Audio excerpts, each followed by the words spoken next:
सिर्फ इसी तरह वह तेज आवाज को छुपा सकता था और ऊपर मौजूद जेल के गार्ड को सुनने से रोक सकता था। कई बार कोशिश करने के बाद आखिरकार आदमी ने उसे तोड़ने में सफलता पाली। उसी पल भारी मात्रा में गंदा पानी बाहर आ गया, साथ ही एक अजीब सी बदबू भी फैल गई, लेकिन उसे इसकी कोई परवाह नहीं थी। वह तुरंत ही बेहद गंदी पाइप में घुस गया और आजादी की ओर बढ़ चला। भले ही अंदर चारों ओर गंदे पानी और मल की बदबू थी, फिर भी उसने दांत भींचकर हिम्मत नहीं हारी, क्योंकि इस जेल से भागने के लिए उसने लगभग 20 साल लगा दिए थे। सीवर से बाहर निकलने के बाद उसने एक पल भी बर्बाद किए बिना जंगल की ओर दौड़ लगा दी। जल्द ही सीन अगले दिन सुबह पर शिफ्ट हो गया। जब जेलर ने कैदियों की गिनती की तो पाया कि 245 नंबर कमरे का कैदी काफी देर तक बाहर नहीं आया। अगर मैं ऊपर आया तो मार मार कर तुम्हारी चमड़ी उधेड़ दूंगा। जब कमरे से कोई हलचल नहीं हुई तो गुस्से में जेलर सीधे ऊपर चढ़ा पर्दा और उसमें एक छोटा। सभी लोग हैरान रह गए। आखिरकार उस आदमी ने कब इतनी बड़ी सुरंग खोद डाली थी, ये किसी को पता नहीं चला। इसके तुरंत बाद जेलर ने पुलिस कुत्तों के साथ बड़े पैमाने पर खोजबीन शुरू कर दी, लेकिन पूरे दिन की मशक्कत के बाद भी उन्हें समस्या की जड़ समझ गया। दरअसल जेल की लंबे समय से मरम्मत नहीं हुई थी और दीवार पर लगा सीमेंट पूरी तरह खराब हो चुका था। वह तुरंत समझ गया कि ऊपर वाले ने उसे बच निकलने का एक मौका दिया है। इसके बाद के दिनों में जब भी उसे मौका मिलता वह दीवार को खोदना शुरू कर देता। दीवार पर लगा पोस्टर उसकी खुदाई को छुपाने का एक अच्छा जुगाड़ बन गया। जो हथौड़ा उसने रेड से मंगवाया था, जो यहाँ 20 साल से रह रहा था और बहुत जुगाड़ू था। जेलर की चाबी को छोड़कर लगभग हर चीज वह किसी न किसी तरह हासिल कर सकता था, लेकिन जेल की अचानक जांच से वो बच नहीं सकता था। आदमी अच्छी तरह जानता था कि अगर यह राज कभी खुल गया तो उसका अंजाम सिर्फ मौत ही होगा। सामने वाले को शक न हो, इसके लिए उसने दिखावा किया कि वह किताब पढ़ रहा था। जब जेलर लोगों के साथ आया तो उसने पूरी तरह सहयोग दिया ताकि वे उसकी घबराहट को न भांप सकें। जेल के गार्ड्स पीछे पीछे उसकी चीजें उलट पलट कर ढूंढने लगे, यहाँ तक कि कुर्सी के कोनों को भी नहीं छोड़ा। आदमी बस एक तरफ चुपचाप प्रार्थना करता रहा कि वे लोग पोस्टर को न फाड़ें। आखिरकार उन्होंने काफी देर तक तलाशी ली, लेकिन कुछ भी असामान्य नहीं मिला। इसी समय अब तक चुप रहा जेलर अंदर आया और फिर उसने आदमी के हाथ से बाइबल ले ली। जब जेलर ने जांच करते हुए उससे बाइबल के कुछ प्रश्न पूछे तो उसने सभी के सही जवाब दिए। असल में जेलर को भी बाइबल पढ़ना पसंद था, इसलिए वह उस आदमी के जवाबों से बहुत संतुष्ट हुआ। भले ही जेल के नियमों के अनुसार कैदियों को पोस्टर लगाने की अनुमति नहीं थी, फिर भी उसने आदमी को कुछ नहीं कहा और पोस्टर नहीं हटाया। जाते समय उसने बाइबल भी उसे लौटा दी और कहा कि मुक्ति का रास्ता इसी में छुपा है। असल में यह किताब उसने हथौड़ा छुपाने के लिए इस्तेमाल की थी और यही हथौड़ा उसकी आजादी का रास्ता था। वह दिन वह शराब पीकर नशे में था। वह सोच रहा था कि बंदूक लेकर उन्हें डरा देगा, लेकिन काफी कोशिश करने के बाद भी वो ऊपर नहीं गया। वह अपराध नहीं करना चाहता था, इसलिए वह गाड़ी चलाकर वापस चला गया और उसने वह बंदूक नदी में फेंक दी। लेकिन हैरानी की बात यह थी कि अगले दिन उसकी पत्नी और उसका लवर फिर भी मारे गए। हत्या में इस्तेमाल किया गया हथियार भी वही था, वही रिवॉल्वर जिसे उस आदमी ने नदी में फेंका था। जज ने इसी आधार पर उसे दोषी ठहराया और आखिरकार उसे शॉशैंक जेल भेज दिया। जब भी यहाँ कोई नया कैदी आता था, पुराने कैदी शर्त लगाते थे कि सबसे पहले कौन रोएगा। शुरुआत में रेड को एंडी से कोई खास उम्मीद नहीं थी। उसे लगता था कि वह दुबला पतला और कमजोर है और जरूर आसानी से डर जाएगा। बाकी साथी मानते थे कि वह मोटा आदमी सबसे पहले घुटनों के बल गिरकर माफी मांगेगा। आसपास के पुराने कैदियों की तालियों और उनकी ललचाई हुई नजरों को देखकर उस आदमी को यह सोचकर ही डर लगने लगा कि उसे यहाँ पूरी जिंदगी बितानी है। जब सभी नए कैदी अंदर आ गए तो जेलर ने यहाँ के नियम पढ़कर सुनाए। इसी दौरान एक कैदी ने अचानक पूछा कि खाना कब मिलेगा। उसने जवाब नहीं दिया, बल्कि बगल में खड़े गार्ड की ओर इशारा कर दिया। तुम तब खाओगे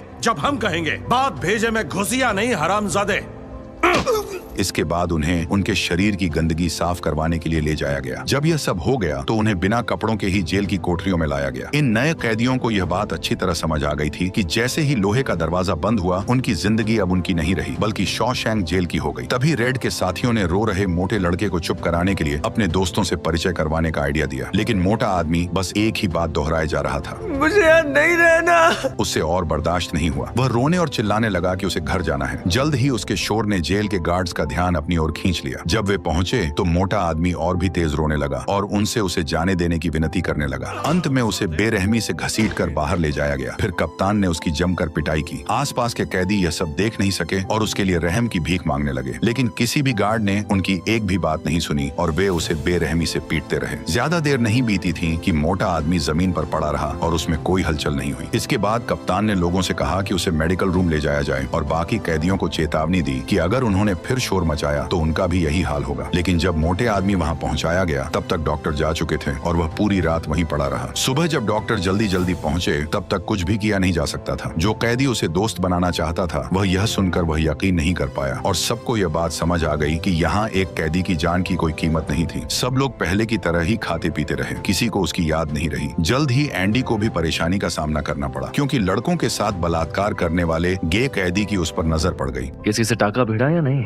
किसी ने अब तक तेरा गेम बजाया या नहीं? ये समझने के बाद उसने चुपचाप मुड़कर जाने का फैसला किया, लेकिन सामने वाला उसे छोड़ने के मूड में नहीं था। उस दिन आदमी हमेशा की तरह लॉन्ड्री में काम कर रहा था। तभी एक सहकर्मी ने उसे स्टोर रूम से ब्लीचिंग पाउडर लाने के लिए बुलाया। उसने बिना किसी हिचकिचाहट के हाँ कर दी, लेकिन जैसे ही वह सामान लेने के लिए झुका वही गे आदमी अचानक बिना कोई आहट किए उसके पीछे आ खड़ा हुआ। उसके साथ 2 और लोग भी थे जिन्हें शॉशैंक की 3 बहनें कहा जाता था। आदमी को तुरंत गड़बड़ का एहसास हुआ। उसने जल्दी से ब्लीचिंग पाउडर उठा लिया, लेकिन जैसे ही वो कुछ करने वाला था उनमें से एक ने पीछे से आकर उसे कसकर पकड़ लिया। नतीजा साफ था, वह उन लोगों के सामने टिक नहीं पाया और अपनी बेल्ट खुलवाने के लिए मजबूर हो गया। यहीं से उसकी 2 साल लंबी अपमानजनक जिंदगी की शुरुआत हो गई। आने वाले दिनों में 3 बहनें अक्सर उसे ढूंढ लेती थी। इसी वजह से उसके शरीर पर हमेशा चोटों के निशान रहते थे। अगर ऐसा ही चलता रहा तो वह ज्यादा दिन तक यह सब सहन नहीं कर पाता। तीसरे साल के बाद हालात में एक नया मोड़ आया। जेल की छत की मरम्मत की जरूरत थी और इसके लिए उन्हें 10 कैदियों की जरूरत पड़ी। उसने उन 10 लोगों में एंडी का नाम भी डलवा दिया। वह उसके हालात को अच्छी तरह समझता था, इसलिए वह इस बेचारे की मदद करना चाहता था। कम से कम मरम्मत के इस काम के दौरान 3 बहनें उसे परेशान नहीं कर पाईं। इसी दौरान उस आदमी को खुद को साबित करने का एक मौका मिल गया। टीम लीडर गार्ड से बातचीत करते हुए अनजाने में यह बता बैठा कि उसके भाई ने मरने के बाद एक बड़ी विरासत छोड़ी है, जिसमें से सिर्फ 4 लाख रुपए उसके हिस्से में आए हैं, लेकिन सरकार उसमें से लगभग आधा टैक्स वसूलने वाली है, जिससे वह बेहद परेशान है। बैंक कर्मचारी होने के नाते उस आदमी के दिमाग में तुरंत एक जबरदस्त आइडिया आया। वह सीधे कप्तान की ओर बढ़ गया। उसे आगे आते देखकर उसके साथियों की तो जैसे सांसें ही थम गईं। कैप्टन हैडली,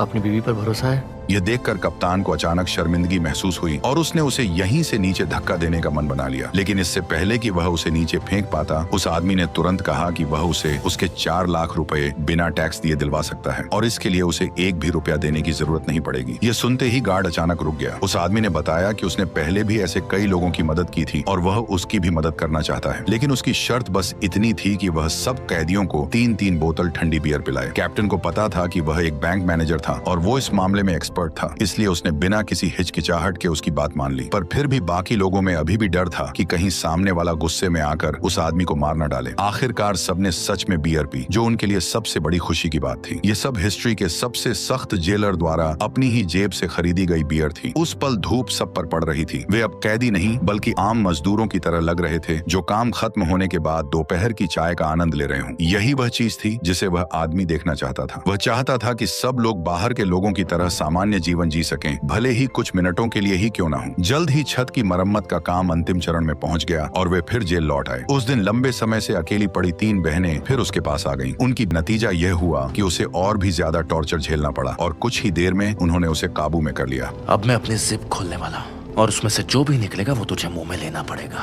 तभी आदमी ने गुस्से में तुरंत जवाब दिया कि अगर तुमने ऐसा किया तो तुम्हें वह चीज सही सलामत वापस नहीं मिलेगी। मेरे मुंह में कुछ भी डाला तो पछताएगा। उसने साफ कहा कि अगर तुमने ऐसा किया तो मैं स्टील का पूरा 8 इंच का चाकू तुम्हारे कान में घुसा दूंगा। तभी आदमी ने कहा कि उसका दिमागी संतुलन हिल चुका है और उस पर उसका कोई कंट्रोल नहीं है। उसने चेतावनी दी कि अगर उसने उसके मुंह में डालने की गलती की तो हो सकता है कि वह न चाहते हुए भी उसे काट ले। यह सुनकर तीनों बहनों को थोड़ी देर के लिए डर लगने लगा, लेकिन यह डर जल्दी ही गुस्से में बदल गया। उन्होंने उस आदमी पर मुक्कों और लातों से हमला करना शुरू कर दिया जब तक कि वह बेहोश नहीं हो गया। नतीजा ये हुआ कि वह आदमी सीधे 1 महीने तक मेडिकल रूम में पड़ा रहा। 3 बहनों की सबसे बड़ी बहन को सजा के तौर पर 1 हफ्ते के लिए अलग बंद कर दिया गया। लेकिन कहानी यहीं खत्म नहीं हुई। जब वह अकड़ते हुए कदमों के साथ वापस अपनी सेल में लौटा तो उसने देखा कि कप्तान वहां गुस्से में खड़ा था। उसे तुरंत हालात की गंभीरता का एहसास हो गया, लेकिन अब भागने का कोई मौका नहीं था। कप्तान ने उसकी जमकर पिटाई की। कप्तान की क्रूरता पहले से ही मशहूर थी। उसे इतनी बेरहमी से पीटा गया कि वह कोमा में चला गया। इसके बाद इलाज के लिए उसे दूसरी जेल में भेज दिया गया। इस घटना के बाद तीनों बहनें फिर कभी उससे पंगा लेने की हिम्मत नहीं कर पाईं। असल में यह सब कप्तान के इशारे पर हुआ था, क्योंकि उसने उस आदमी के बैंकर होने की पहचान कर ली थी जो आगे चलकर उसके बहुत काम आ सकती थी। इसके तुरंत बाद उसे लॉन्ड्री से लाइब्रेरी में ट्रांसफर कर दिया गया, जहाँ उसके साथ एक बुजुर्ग कैदी भी था। वह बुजुर्ग पिछले 50 सालों से वहीं रह रहा था। लाइब्रेरी का काम बहुत आसान और हल्का था। किसी को किताब उधार लेनी होती थी तो बस उसका रजिस्ट्रेशन करना रहता था। लेकिन कप्तान की टैक्स चोरी में काफी मदद करने की वजह से जल्द ही दूसरे जेलर भी उससे मदद मांगने आने लगे। जेल में थोड़ा आराम से रहने के लिए वह किसी को भी मना नहीं करता था और सबकी मदद के लिए योजनाएं बनाता था। 1 महीने से भी कम समय में उसने आधे से ज्यादा जेलरों के लिए टैक्स रिफंड की प्रक्रिया पूरी कर दी थी। कुछ ही समय में वह पूरे जेल में मशहूर हो गया, यहाँ तक कि जेल सुपरिंटेंडेंट भी उससे मदद मांगने लगा। उसका काम इतना बढ़ गया था कि कभी कभी रेड को भी उसकी मदद के लिए बुला लिया जाता था। लाइब्रेरी को बड़ा करने और सबको नई किताबें पढ़ने का मौका देने के लिए उसने फिर से जेल सुपरिंटेंडेंट से फंड की मांग की, लेकिन उसने बताया कि फिलहाल जेल की फाइनेंशियल पोजीशन अच्छी नहीं है और लाइब्रेरी बढ़ाने के लिए एक्स्ट्रा फंड उपलब्ध नहीं है। हालांकि एक ही रास्ता था, राज्य विधानसभा से पैसे मांगे जाएं। उनकी अनुमति से उसने राज्य विधानसभा को हर हफ्ते चिट्ठी लिखकर फंड की मांग करनी शुरू कर दी, लेकिन हर बार उसकी चिट्ठी का कोई जवाब नहीं आया। फिर भी वह इतनी आसानी से हार मानने वाला नहीं था। उसने लगातार 6 साल तक चिट्ठियां लिखी। इसी दौरान एक दिन लाइब्रेरी में एक अजीब घटना घटी। कैदी ओल्ड ब्रुक ने चाकू लेकर अपने एक साथी को बंधक बना लिया। वह यहाँ बहुत लंबे समय से रह रहा था, हमेशा शांत और हंसमुख रहता था और उसने कभी भी ऐसा व्यवहार नहीं किया था। असल में उसकी पैरोल मंजूर हो गई थी और वह जल्द ही यहाँ से जाने वाला था। यह अपने आप में एक अच्छी बात थी, लेकिन वह इस जेल में 50 साल से रह रहा था। वह यहाँ की हर चीज का आदी हो चुका था और बाहर जाना बिल्कुल नहीं चाहता था। इसलिए उसने यहाँ रुकने के लिए आदमी को मारने का फैसला किया। लेकिन एंडी के लगातार समझाने के बाद उसने आखिरकार अपने हाथ में पकड़ी हुई छुरी नीचे रख दी और इस सच्चाई को स्वीकार कर लिया। बाकी लोग ये समझ नहीं पा रहे थे कि कोई इंसान हमेशा जेल में ही रहना क्यों चाहेगा। वे तो यही चाहते थे कि किसी तरह बाहर निकल जाए। रेड ने कहा कि उसे यहाँ अपनापन महसूस होता है। शॉशैंक जेल में वह एक बहुत खास इंसान है। यहाँ उसकी पहचान है, उसका सम्मान है, लेकिन बाहर वह कुछ भी नहीं है। बाहर जाने के बाद वह बस एक बूढ़ा आदमी रह जाएगा जिसे कोई यह तक नहीं पूछेगा कि वह कौन है। बहुत जल्दी वह दिन भी आ गया जब उसे बाहर जाना था। उसने उस कौवे को, जिसे उसने प्यार से पाला था, आजाद कर दिया और खुद भी रिहा होने का अनुभव किया। यहाँ के गार्ड्स भी उसकी बहुत इज्जत करते थे। जब वह लोगों और गाड़ियों से भरी सड़क पर खड़ा हुआ तो उसके चेहरे पर एक अजीब सी उलझन थी। वह इस समाज से बहुत लंबे समय तक दूर रहा था। बाहर की दुनिया उसके लिए अब पूरी तरह अजनबी हो चुकी थी। 50 साल पहले उसने सिर्फ एक कार देखी थी, लेकिन अब सड़कों पर कारों की भरमार थी। सरकार ने उसके लिए टेम्पोरेरी घर की व्यवस्था की और उसे सुपरमार्केट में पैकिंग का काम दिला दिया। लेकिन उम्र ज्यादा होने की वजह से वह बूढ़ा आदमी बहुत सुनकर मैनेजर सबके सामने उसे डांट देता था। किसी को इस बात की परवाह नहीं थी कि वह एक बूढ़ा आदमी था। उसका कोई दोस्त भी नहीं था जिससे वह बात कर सके। रात को सोते समय वह अक्सर कल्पना करता था कि जब वह जागेगा तो फिर से जेल की अपनी कोठरी में होगा, क्योंकि वहीं वह जिंदा रह सकता था। उसने यहाँ तक सोच लिया था कि वह फिर से डकैती करेगा ताकि दोबारा जेल लौट सके, लेकिन वह बहुत बूढ़ा हो चुका था। अब वह उस तरह की चोरी करने की हालत में नहीं था। कुछ ही समय बाद उसने एक दुखद फैसला ले लिया। उसने चाकू से अपना नाम कमरे की दीवार पर खोदा और फिर बिना किसी हिचकिचाहट के फांसी लगाकर आत्महत्या कर ली। इस तरह उसके दुखद जीवन का अंत हो गया। जब जेल के बाकी कैदियों को यह खबर मिली तो वे गहरे दुख में डूब गए, खासकर रेड। वह भी यहाँ 30 साल से था। हर बार जब वह पैरोल के लिए आवेदन करता था तो वह विनम्रता से जवाब देता था कि उसने अपने आप को सुधार लिया है और अब वह समाज के लिए कोई खतरा नहीं बनेगा, लेकिन हर बार उसे मना कर दिया जाता। इस बीच एंडी बड़ी संख्या में किताबें और 18,000 रुपए का फंड मिल गया जो सोमवार को भेज दिया गया था। गार्ड्स चाहते थे कि वह आदमी अब और पत्र न लिखे और खुद को रोक ले। उसकी मेहनत आखिरकार रंग लाई और उसने तय किया कि अब से वह हर हफ्ते 2 पत्र लिखेगा। सफलता का जश्न मनाने के लिए उसने एक बार फिर शौचालय जाने का बहाना बनाया और चुपके से एक रिकॉर्ड निकालकर बजा दिया। इसके बाद उसने सभी दरवाजे बंद कर दिए और रेडियो चालू कर दिया। अब हर कोई यह संगीत सुन सकता था और सब हैरान थे, ध्यान से सुनने लगे, क्योंकि पहले रेडियो पर केवल जेलर की लगातार चेतावनियां ही आती थी, लेकिन इस बार गाना बज रहा था। जब जेलर वहां पहुंचे तो वह आदमी आराम से कुर्सी पर लेटा हुआ गाने का आनंद ले रहा था। जेलर की चेतावनी का उसने कोई जवाब नहीं दिया। उसने किसी की परवाह नहीं की, बल्कि वॉल्यूम और भी ज्यादा बढ़ा दिया। यह देखकर जेलर गुस्से में आ गया। उसने बाहर से जबरदस्ती दरवाजा तोड़ दिया, जिससे कांच भी टूट गया। नतीजा यह हुआ कि उसे 2 हफ्ते के लिए सजा में डाल दिया गया। अच्छा यह था कि उसने पहले कई लोगों की मदद की थी, वरना उसे वहीं मार दिया जाता। आखिरकार 2 साल बाद उसकी मेहनत फिर से रंग लाई। सोमवार को उसे पता चला कि 18,000 रुपए की रकम को बढ़ाकर 45,000 रुपए कर दी गई है। जल्दी ही यहाँ सबको पढ़ने के लिए जगह मिल गई और एक ही बार में बहुत से लोग वहाँ आने लगे। जल्द ही वह आदमी सुपरिंटेंडेंट के लिए काले धन को सफेद करने का औजार बन गया। हर बार वो जेलर को मिले पैसों को सफलतापूर्वक सफेद कर देता और फिर उन्हें अलग अलग बैंक खातों में जमा कर देता। लेकिन उस चालाक एंडी ने एक तरकीब सोची। उसने कानून की खामियों का फायदा उठाते हुए एक नकली व्यक्ति बना लिया और सभी बैंक खातों को उसी के नाम पर दर्ज कर दिया। हालांकि जब भी वह आदमी चाहता वह उस नकली व्यक्ति को पल भर में खुद में बदल सकता था और सारी रकम निकाल सकता था। अब जल्द ही समय 7 साल आगे बढ़ गया और जेल में फिर नए कैदी लाए गए। उनमें से टॉमी सबसे ज्यादा मशहूर था। उसे घर में घुसकर डकैती के आरोप में पकड़ा गया था और यह पहली बार नहीं था जब वह जेल आया था, इसलिए आते ही वह सबके साथ घुल मिल गया। उसकी एंडी के साथ भी अच्छी दोस्ती हो गई। एंडी ने टॉमी से हाई स्कूल डिप्लोमा का इंतजाम करने को कहा ताकि बाहर निकलने पर उसे नौकरी ढूंढने में आसानी हो सके। असल में टॉमी ही वह इंसान था जो एंडी की पत्नी की मौत की सच्चाई उजागर करने वाला था। एक दिन वह रेड से बात कर रहा था, तभी उसने अनजाने में पूछ लिया कि वह किस वजह से जेल आया था। बीवी को किसी गोल्फर के साथ सोते हुए देख लिया,